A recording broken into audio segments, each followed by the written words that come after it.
much, Jim Hutchins, for the Jerusalem Connection Spot Report for this week.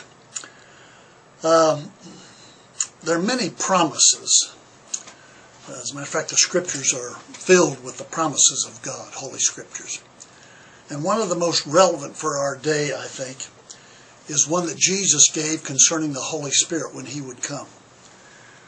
He says in John chapter 16, verse 13, "But when the Spirit of truth comes, He will guide you into all truth. He will not speak of His own. He will speak only what He hears, and He will tell you of things to come." I think last week at the Democratic National Convention that we had a preview of things to come. You'll remember that caused quite a stir when in the Democratic platform the mention of God was removed, and also the mention of Jerusalem being the capital of Israel. That was likewise removed. Been in there for decades. Some feel that this was an oversight. I don't think it was. And I think the ruckus that it caused is what had them include these two things. But this represents, number one, a hostility toward God, and likewise a hostility toward the promises that God has made with regard to Israel and Jerusalem.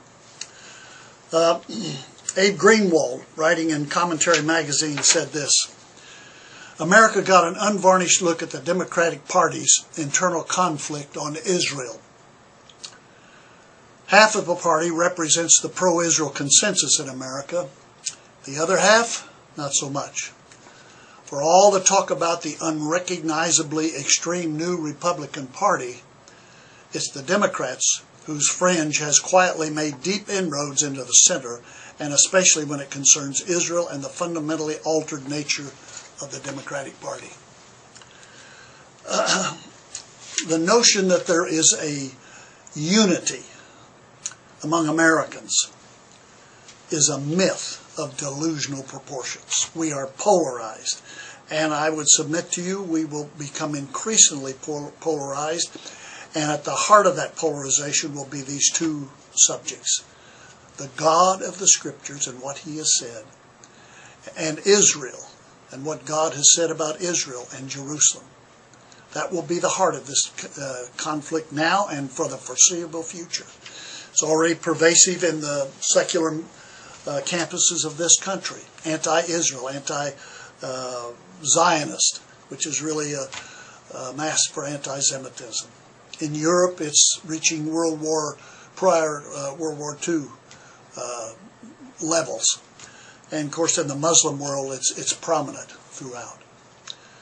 So this is coming. This is a preview. What we saw last week was a preview of coming attractions, a preview of things to come.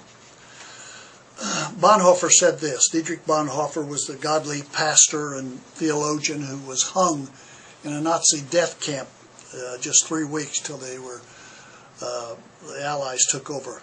Bonhoeffer said this: "To lift one's hand against the Jew was to lift one's hand against God.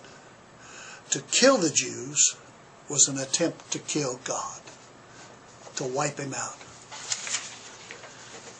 This is what we can expect from the future, and increasingly throughout the world. A ban on God, a ban on Israel. And I think what we're told in Revelation chapter 14 and verse 12 is especially relevant. This calls for patient endurance and faithfulness on the part of the saints who obey God's commands and remain faithful to Jesus. Obey God's commands and remain faithful to Jesus. That's the call. That's the challenge. God help us. Till next week, Od Ki Yavo Shiloh, or until Messiah comes, Shalom Aleichem.